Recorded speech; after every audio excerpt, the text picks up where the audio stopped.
522, do you read?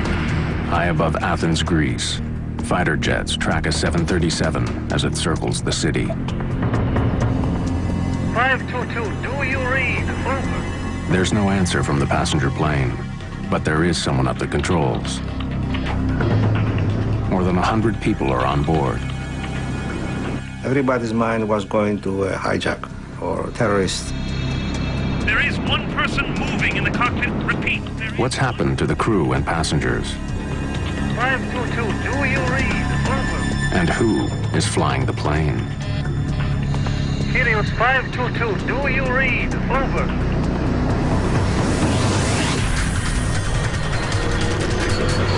Mayday, mayday.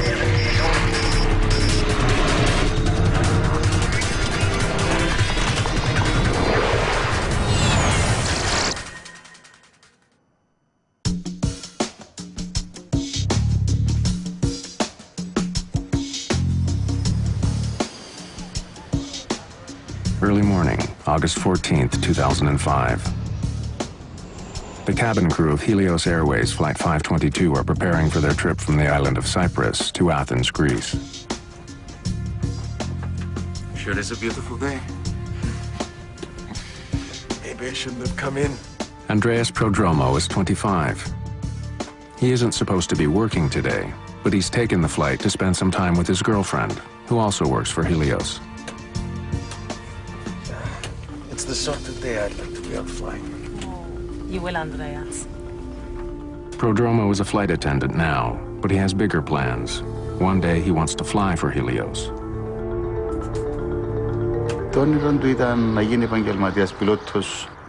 His dream was to become a professional pilot. Personally, I wanted him to stay in the family business. We often talked about this.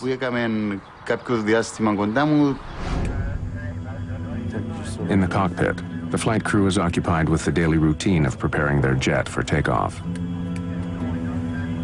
Right today. Captain Hans Merten is an East German, a contract pilot hired by Helios for the busy holiday season. Are you almost through? Pardon?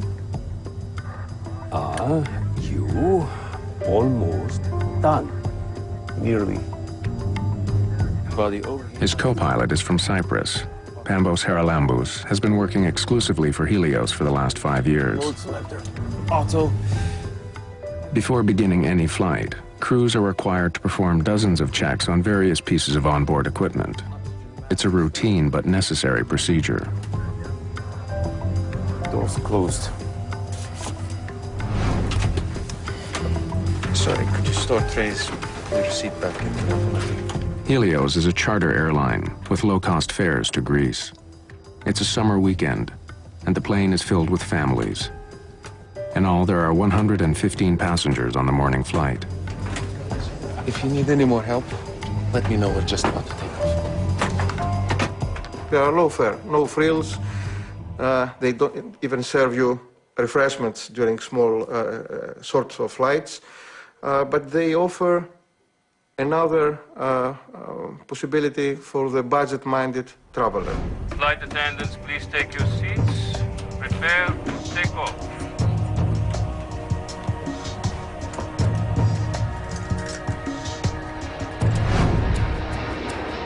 Just a few minutes after 9 in the morning, Helios Airways Flight 522 lifts off into the bright sunshine. Nicosia Area Control, this is Helios 522. Request cruising at 340. Helios 522, you are cleared to climb to 340. Have a good day. Set 340, 340. Minutes into the flight, the plane is still climbing towards its cruising altitude. Suddenly, an alarm blares in the cockpit. What is it? Takeoff config warning? The flight crew is confused. The takeoff configuration alarm normally only sounds on the ground. It tells pilots their jet isn't ready for takeoff. The crew doesn't know why it's sounding now. Uncertain what the problem is, the captain radios the Helios Operations Center at Larnaca Airport back in Cyprus. Operations, this is Flight 522, over. Flight 522, what can I do for you? We have a takeoff config warning on.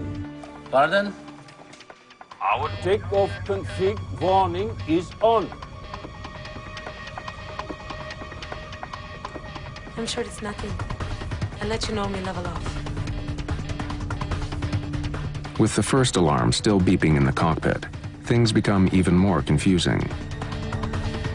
Their master caution alarm goes off.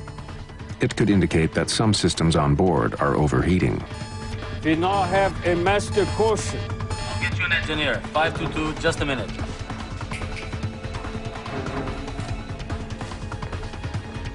I find him very hard to understand. His accent is quite thick. Flight 522, what can I do for you? The ventilation cooling fan lights are off. Sorry, can you repeat? While the pilots and ground engineers try to troubleshoot the two alarms, most passengers have no idea there's a problem until... Everyone, stay calm. And please, remain seated. Everyone, please put the oxygen masks on completely over your mouth and nose. The protocol was immediately to secure yourself, grab an oxygen mask, stay in your seat. If you can help passengers without getting up, you could help them, and you should help them, but you would not risk the safety of any cabin crew member to go and help a passenger which is 5 or 6 rows further up. Their procedure would be to grab their mask, don it, and wait for the aircraft to level off or commence with a descent. No one in the cabin knows what the problem is. They're waiting for information from the cockpit. The pilots are unaware that the oxygen masks in the cabin have dropped. And they still don't know why their takeoff configuration warning is on, or why their systems are overheating. Both of my equipment cooling lights are off. This is normal. Can you please confirm your problem? But the engineer on the ground is struggling to get a clear picture of what's happening in the air. They are not switched off. Can you confirm that the pressurization panel is set to auto? There are my equipment cooling circuit breakers. Behind the captain's seat. Can you see them? What's going on? There's something wrong with the electrics on 522. I had something to pick up from operations, so I was there. I figured, oh, not again, one of our problems. So I left. Oh, good luck. The problem doesn't seem serious, but as the plane continues to climb, passengers still haven't received any information from the cockpit. Helios 522, can you see the circuit breakers? And now the engineer on the ground loses contact with the aircraft. Helios 522, can you hear me? It's less than 30 minutes after takeoff, and Flight 522 is still on course. The plane is high above the Mediterranean Sea and headed straight towards Athens.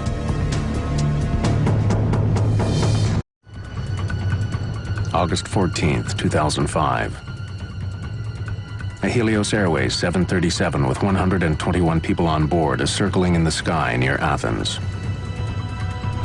Helios 522, can you hear me? Shortly after leaving the island of Cyprus, 2 different alarms had been triggered on the plane. The flight crew was trying to solve the problem with the help of ground engineers.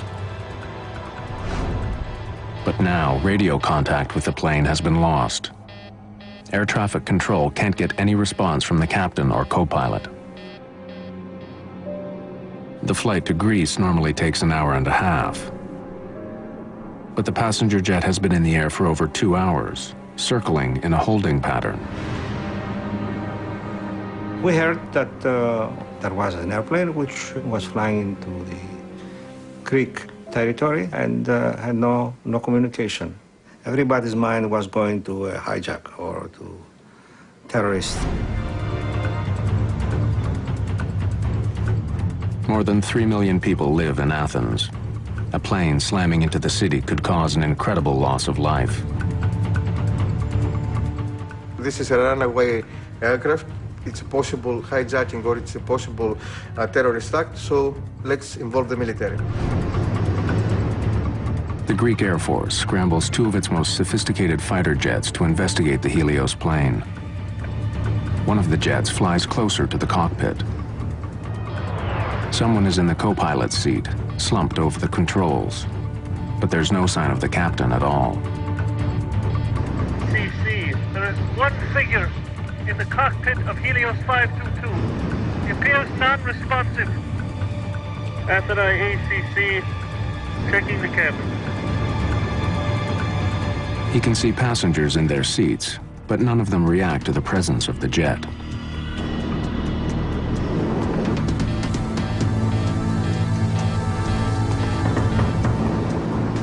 Then, the pilot sees someone moving in the cockpit.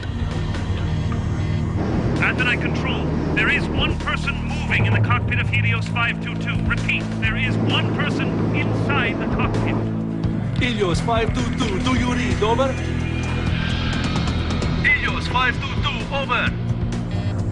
Flight HCY 522, this is Athene radar control.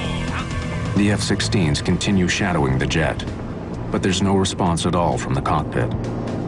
One of them was actually in a shooting position behind the 737. The other one was nearby the cockpit and he was trying to communicate visually with the person in the cockpit. Suddenly, the 737 turns left and begins to quickly descend. After ACC, Helios 522 turning sharply. Following down. From more than 10,000 meters, the plane drops towards the ground. Helios 522, over. Do you read? Helios 522. Do you read? Over. Then, 2,100 meters above the ground, the person in the captain's seat acknowledges the fighter jet for the very first time. But no words are exchanged. Neither the fighter pilot nor local air traffic control can make radio contact with the jet.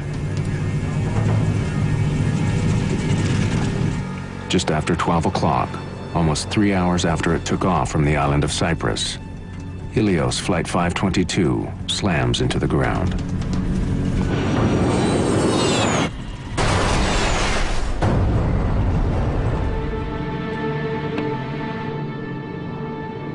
After ACC, Helios 522 is down. Repeat, Helios 522 is down on Gramatico Hill. Over.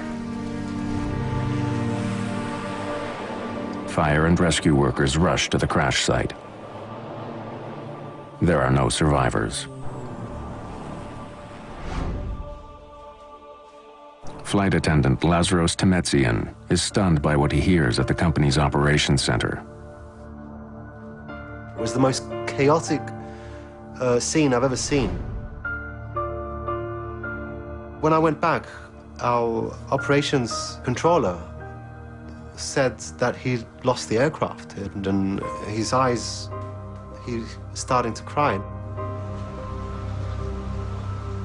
Helios is a small company with just 3 jets. Members of the cabin crew have been working together for years. For Paul Simeonides, news of the crash is particularly terrifying. He's a flight attendant for the airline, and so is his fiancée. I think that must have been the worst 30 minutes of my life following that first image, because Victoria was flying that morning to Glasgow. I had everyone and his brother, every person we knew was calling me up to find out if I'm alive, if Victoria's alive, what happened, why it happened. Andreas Prodromo's father didn't know his son had been called to fill in on Flight 522. I got worried. I called Andreas's phone. He always had it on, and unfortunately, he wouldn't answer. After that phone call, I felt as if the ground was pulled out from under my feet. It is the worst air crash in the history of Greece. Most of the 121 victims are from Cyprus. The small island nation declares 3 days of mourning following the crash.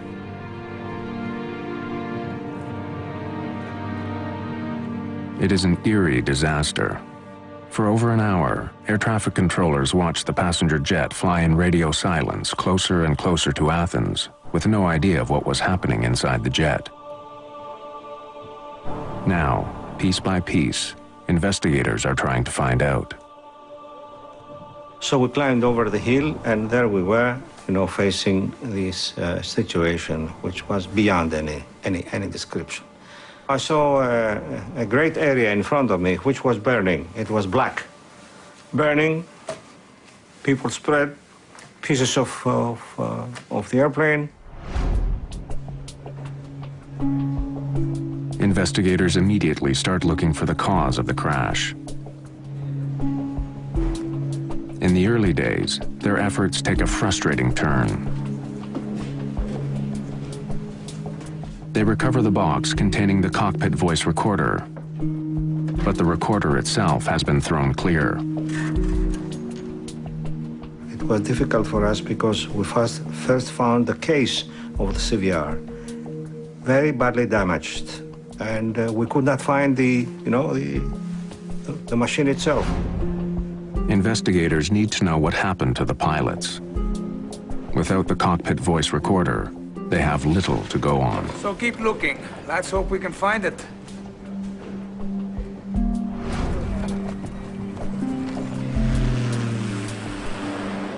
Bodies recovered from the wreckage are brought to the offices of Athens' chief coroner. Autopsies add more mystery to the case. Everyone on board the plane was alive at the time of the crash. There were scenarios at the time that they had all died in midair. But the truth, they did not die from inhaling a toxic substance in the airplane or from an explosion. These people died on impact.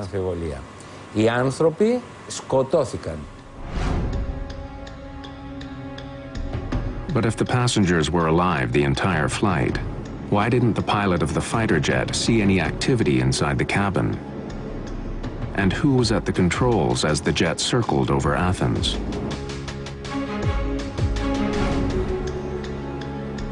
When investigators find tissue samples in the remains of the cockpit, they make a stunning discovery.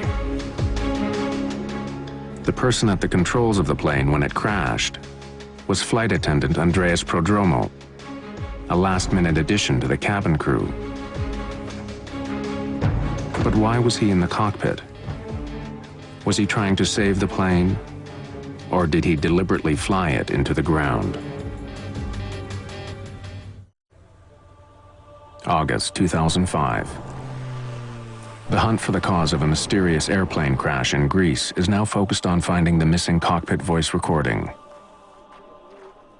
Just before the plane went down, flight attendant Andreas Prodromo was seen in the cockpit, but investigators don't know what he was doing there. Several days after finding the outer case of the cockpit voice recorder, investigators find the recording itself. When Chief Investigator Akrivos Soulakis listens to the final moments of the flight, it answers a vital question. Mayday. Mayday. This was no terrorist act. Flight 522. Hostage. Prodromo was calling for help. Soulakis hears 5 separate maydays on the tape, even though none of them were heard by air traffic controllers.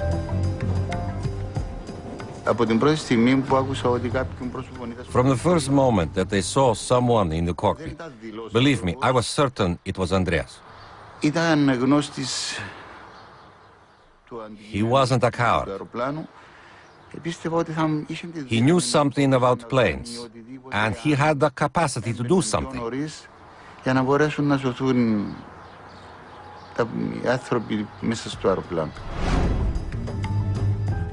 In fact, Prodromo had his commercial pilot's license. It was the first step towards his goal of becoming a captain for Helios. Someday I'd like to be on flight. Oh, you will, Andreas. But all of his training wouldn't have helped save the jet. When he was seen at the controls, Flight 522 had been in the air for almost 3 hours. And the reason the Helios plane seemed to veer away from the F-16s following it was because its left engine was out of fuel. No matter what caused the alarms to sound, the ultimate reason for the crash was simple. The DFDR and the CVR gave us absolute proof that the plane ran out of fuel. And this was the cause of the crash. Scheduled as a 90-minute flight, the plane didn't have enough fuel to stay in the air for over 3 hours. But why had the plane flown so much longer than it was supposed to? Soulakis now knows who was in the cockpit of the plane and why it crashed. But to fully understand the mystery, he needs more information.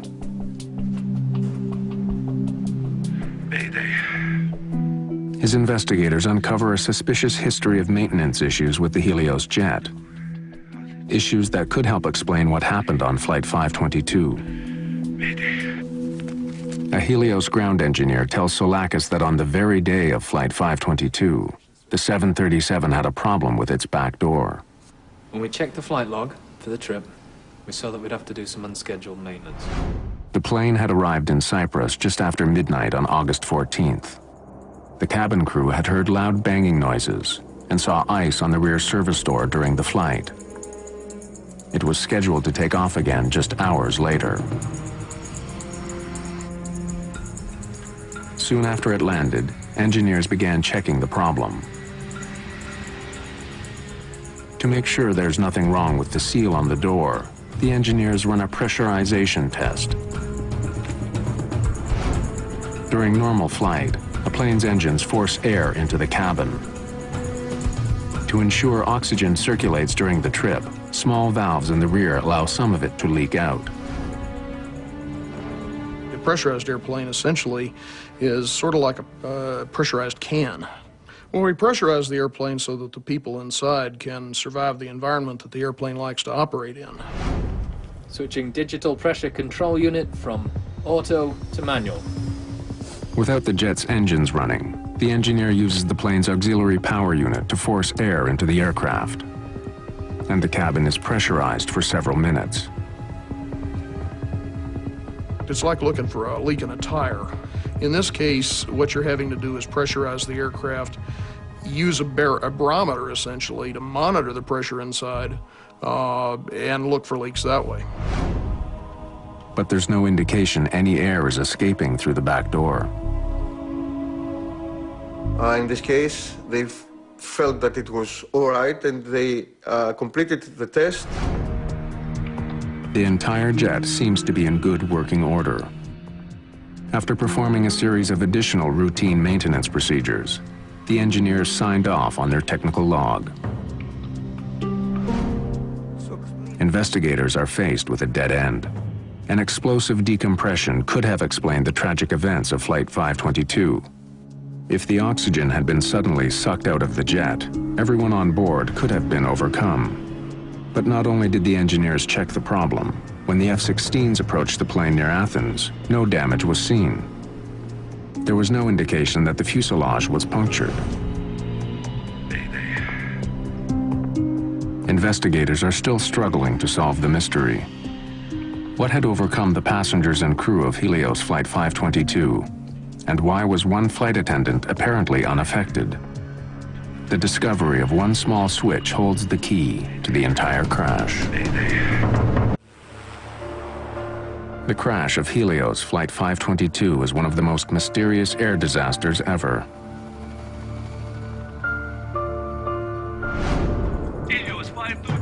All investigators know for sure is that shortly after takeoff, the crew stopped communicating with air traffic controllers. Helios 522, over. Then, After almost 3 hours in the air, one of the plane's flight attendants was seen at the controls. Eventually, the plane ran out of fuel and crashed, killing 121 people. But investigators are stumped. They still don't know what had happened to the plane's captain or the rest of the crew. Tell me about what happened the day of the flight. They concentrate on the conversation between the pilot and the Helios engineer shortly after takeoff. As the plane passed through 3,700 meters, an alarm sounded in the cockpit. Operations, this is Flight 522. Over? Flight 522, what can I do for you? We have a takeoff config warning on. Pardon? Our takeoff config warning is on. Usually, the takeoff config warning is only triggered on the runway, but wreckage recovered at the crash site reveals no problems with the plane's flaps, landing gear, or anything else that could trigger the alarm. So why had it sounded?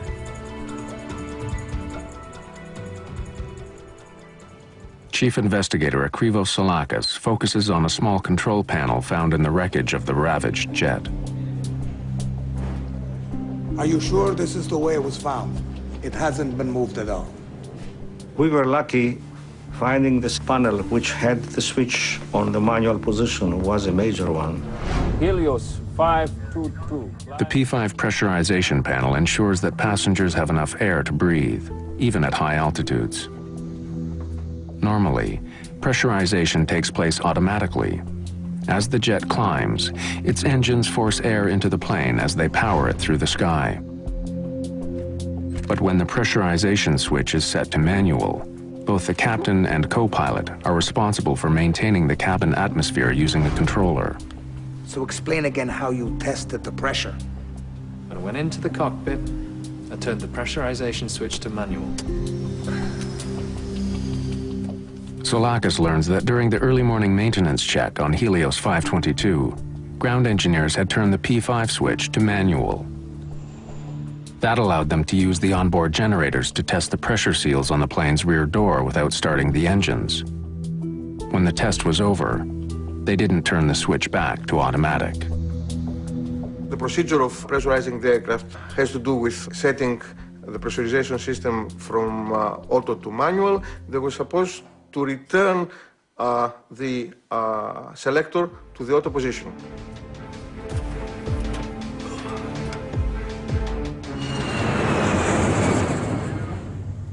Lights are illuminated. Several hours later, when the flight crew entered the cockpit, the pressurization switch was still set to manual. Right today. Are you almost through? Pardon? But neither the pilot nor co-pilot saw it.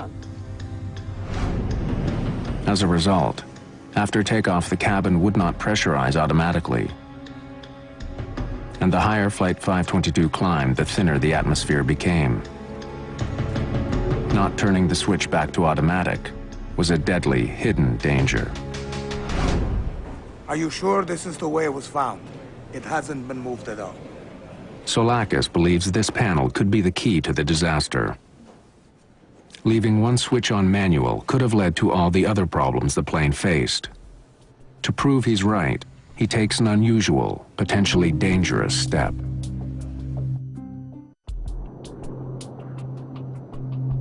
Four months after the crash of Helios Flight 522, the search for answers into the disaster takes a highly unorthodox turn.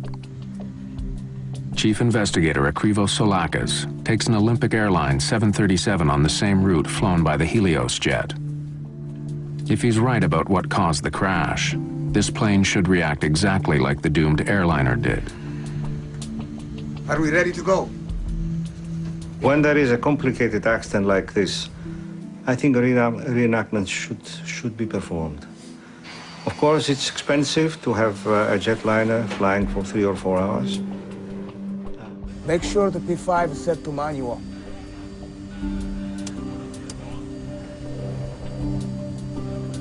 It's hard to see. In the cockpit, Solakis has the crew turn the pressurization switch to manual. A green light indicates it's no longer on automatic. but in the bright glare of an early morning departure, the light is hard to see. As the reenactment flight climbs, oxygen is thinning quickly in the aircraft. The same thing happened on the Helios flight, triggering an alarm. What is it? The takeoff config warning? The alarm sounded, and that alarm was misinterpreted. Most of flight crew, they will never face an alarm with no pressurization in all their flight career because it's a rare event. Soulakis confirms that the alarm was triggered because of the dangerously low air pressure in the aircraft. But he also discovers that the sound itself is identical to the takeoff config warning. Config warning on. But even if the flight crew did misinterpret the first alarm, they still had another chance to determine what the real problem was. At almost 5,000 meters, the plane's master caution light flashed on and stayed on for almost a minute. We now have a master caution. But once again, the pilots misinterpreted the cause of the alarm. The master caution light can indicate that the plane's systems are overheating, but it can also tell pilots the oxygen masks are down. In this case, it was doing both at the same time. But since the crew didn't think they were having pressurization problems, they focused on the plane's cooling systems. The sensors that they were supposed to measure the temperature and the pressure in that area sensed that something was wrong. On the recreation flight, investigators monitor instruments recording the same events occurring on board their aircraft. At the same time, they also begin to feel the effects of the lack of oxygen. The first feelings you'd start to have were your ears would pop and you'd start feeling pressure in your sinuses.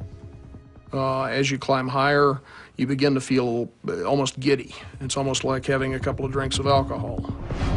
The dwindling oxygen levels could also help explain some of the crew's bizarre behavior. When the ground engineer asked about pressurization, Can you confirm that the pressurization panel is set to auto? Captain Merton ignores the question and responds with one of his own. Where are my equipment cooling circuit breakers? You really don't notice it at first. It's amazing how subtle it can be in the early phases. They'd start feeling dizzy. They begin to lose the ability to think coherently. In a way, it traps you into the situation. You can't react to anything. Eventually, you're going to lose consciousness. Soulakis believes that the captain may have been checking on the circuit breakers behind his seat when he and the co-pilot finally ran out of air. And unlike in the cabin, the oxygen masks in the cockpit do not automatically deploy if the atmosphere begins to thin. Helios 522. Can you hear me? On the other side of the locked cockpit door, no one in the cabin would have known that the plane was now flying itself. Nor would they have realized that a limitation of the passenger oxygen system had sealed the fate of everyone in the cabin. Passenger masks are supplied by a chemical generator above their seats, but the generators only produce enough oxygen to last about 12 minutes. What they're designed to do is give you enough oxygen so that you can survive until the pilots get the airplane down to a low altitude. And in almost every event where we've had a decompression, that's been perfectly adequate. For those who did put their masks on, they would have remained conscious for several minutes until their oxygen ran out. Then they too would have passed out. Once you get up to 34,000 feet, you're talking useful consciousness of 30 to 60 seconds. The hypoxia begins to cause them to lose consciousness. They're just going to go to sleep. Without a flight crew, Helios 522 would have continued to Athens on autopilot. When the crew didn't take control, the autopilot would have then put the jet in a holding pattern as it flew over the airport. To avoid the same thing happening on the reconstruction flight, Soulakis restores pressure to the plane.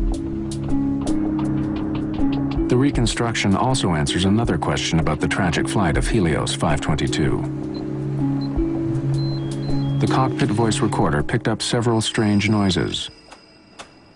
They're heard just before Prodromo enters the cockpit. Soulakis confirms that these sounds were made by Prodromo using the electronic keypad to unlock the cockpit door. We confirmed all those items and during the enactment flight, and it was very, very useful. It filled a lot of gaps we had. Okay, take it down. For Chief Investigator Soulakis, the reenactment flight has been convincing. There was no dramatic cabin failure. Instead, a series of small mistakes and misunderstandings had led to the worst air disaster in Greek history. 15 months after the crash, Greek authorities released the official report on Helios Airways Flight 522. But mysteries remain. What was happening in the cabin while the doomed airplane flew towards Athens? And why was Andreas Prodromo the only one conscious at the very end? The crash of Helios Flight 522 was the worst disaster in the history of Greek aviation. Like many crashes, it was a fatal combination of mechanical problems and human error. The final accident report details a tragic series of oversights and false assumptions made by the flight crew. Problems that could have been easily prevented turned deadly for all 121 people on board. Where are my equipment cooling circuit breakers? Behind the captain's seat. Can you see them?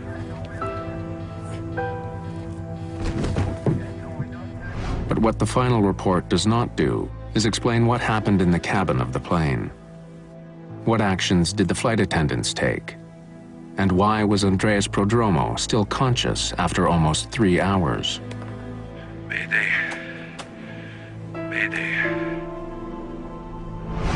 Interviews with Helios safety instructors and crew members paint a tragic picture of what may have occurred. Everyone, please put your masks on. We're not sure what the trouble is, but remain calm and please remain seated. Prodromo was sitting at the back of the cabin. When the oxygen masks fell, he would have waited for instructions from the cockpit. The flight attendants sitting at the front of the plane would have done the same. But none of them would have waited forever. We made it an issue at Helios to emphasize that cabin crew should not entirely depend on their procedures, but to think on their feet and to adapt to any impending situation. In most depressurizations, the plane descends quickly. But as minutes passed on the Helios flight, the plane continued to climb. Unsure of what was going on, Prodromo would have tried to contact the flight crew. Captain Merton. But he gets no response. Can you give us an update, please? Captain Merton. With no word from the cockpit, he would have soon realized that this was not a typical depressurization. When there was no call out from the cockpit and the aircraft didn't start an emergency descent, there was absolutely no protocol. They would be winging it. By now, Prodromo must have felt that something was terribly wrong. But to find out what the problem was, he had to leave his seat. The oxygen available on the 737 is, of course, the dropout oxygen. 10% of those masks are available for the crew in case of a depressurization incident. There are extra masks per every seat row. Taking advantage of the extra passenger masks, he could have made his way to the front of the plane, a process cabin crews call monkey swinging. But if more than 12 minutes had passed, his girlfriend and the other flight attendant may have still been in their seats, and like the passengers, overcome by hypoxia. But Prodromo was a scuba diver and a former soldier in the Cypriot Special Forces. His training may have helped him to stay alert a little longer. Andreas was not a coward. He was a brave person, fearless, brave and very calm. But to survive after the passenger oxygen system stopped working, he needed another solution. The 737 had 4 portable oxygen bottles. Using them would have given him some freedom. And while the F-16 pilot saw Prodromo in the cockpit just before the crash, it may not have been the first time he had gone in. As he did at the end of the flight, he could have used the security code to unlock the door earlier. The procedure would be to enter the flight deck via the cockpit door. Initially to bang on the door, and then, if no response is forthcoming, to enter the code and enter the flight deck. During the accident investigation, DNA was discovered on an oxygen mask in the cockpit that matched the co-pilot's. It's possible Prodromo used it to try and revive him. You can still revitalize somebody for quite an extended period of time if you get to them before major brain damage is set in. And that's somewhat a variable situation depending on the person, depending on how long they're exposed to a high altitude. But if he was in the cockpit earlier, why did he leave? No one will ever know. Probably was a little bit disoriented, a little bit confused. He's reacting a lot slower than he normally would. What was his state of mind? What was his physical condition? We think that he knew what was really the problem, but is that the real situation? It's a real question. After 3 hours in the air, everyone who didn't have bottled oxygen would have been unconscious. As it approached Athens, Flight 522 was now a ghost plane.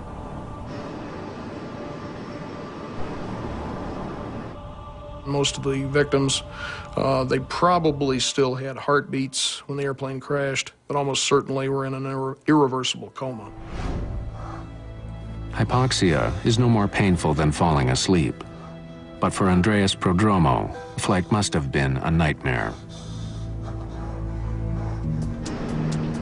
As the F-16s roared to meet the jet, and with his oxygen running out, he must have known that he too was almost out of time. Yet to the very end, he didn't give up.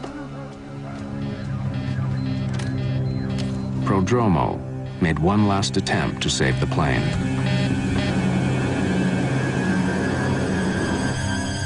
When he returns to the cockpit, the young flight attendant who dreamed of becoming a pilot calls for help.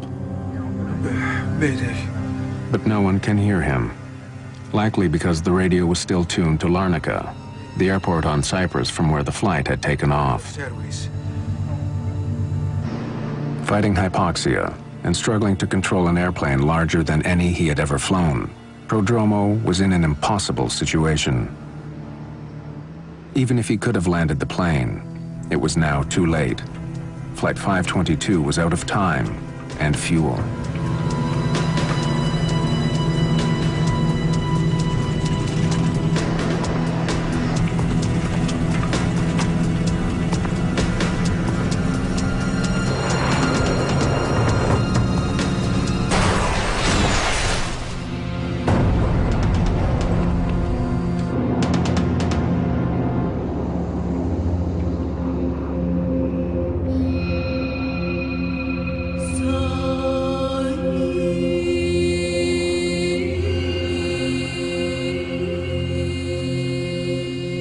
There are pictures of Andreas in Cyprus, in the cemetery where he and his girlfriend Harris are buried side by side.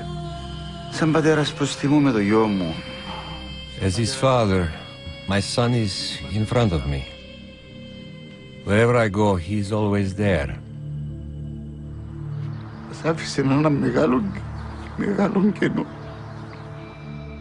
He left a very big gap. We will never get over it. There are pictures in Greece, too. On the hill north of Athens where Helios 522 crashed, there are faded photographs of many of those who died. Bleached by the brilliant Mediterranean sun, they gaze over the rugged, ancient terrain, silent witnesses to one of the world's most bizarre and tragic airline disasters.